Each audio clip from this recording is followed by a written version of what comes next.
మీకు తెలుసా, ఇప్పుడు మనం డైరెక్ట్గా షోరూమ్కి వెళ్ళిపోతాం, ఓ బైక్ కొనుక్కోవచ్చు, బండి కొనుక్కోవచ్చు, 2 వీలర్ కొనుక్కోవచ్చు, 4 వీలర్ కొనుక్కోవచ్చు, ఏదైనా కొనుక్కోవచ్చు. కానీ మీ తాతలను అడగని చెప్తారు, ఆ రోజున బైక్ కొనుక్కోవాలంటే, బండి కొనుక్కోవాలంటే కుదరదు. ఏడాదికి ఇన్నే అమ్మాలి, 1,00,000, 2,00,000, 3,00,000 డిసైడ్ చేస్తుంది కేంద్ర ప్రభుత్వం. అది కూడా 1-2 కంపెనీలకు మాత్రమే అనుమతిస్తుంది. వాళ్ళ దగ్గరే కొనుక్కోవాలి.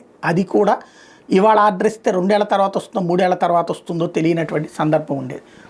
అలాంటి సిచ్యువేషన్ అంటే గ్యాస్ కావాలన్నా, బండి కావాలన్నా, కారు కావాలన్నా, ఏం కొనాలన్నా ప్రభుత్వం చేతుల్లోనే మనుషులు. దాంతో వీళ్ళు ఎమ్మెల్యేలని, ఎంపీలని అప్రోచ్ అయ్యి, అయ్యా నేను ఒక కారు కొనుక్కుంటాను, ఈడి డబ్బులతో ఈడు కారు కొనుక్కుంటాడు, దానికి వాడోకే చేయించాలి.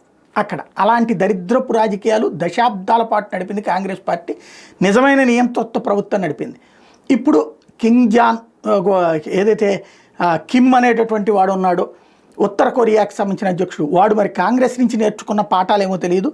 తాజాగా ఉత్తర కొరియాలో ప్రజలు ఎవరైనా టీవీ కొనాలంటే ముందుగా ప్రభుత్వానికి దరఖాస్తు చేసుకోవాలంట. తమ దగ్గర డబ్బులు ఉన్నాయని, టీవీ కొనుక్కోగలమని, ఆ స్తోమత ఉంది కాబట్టి కొనుక్కునేందుకు అవకాశం ఇవ్వమని చెప్పేసి అడుగుతారు, రాయాలి, అప్లికేషన్ పెట్టాలి.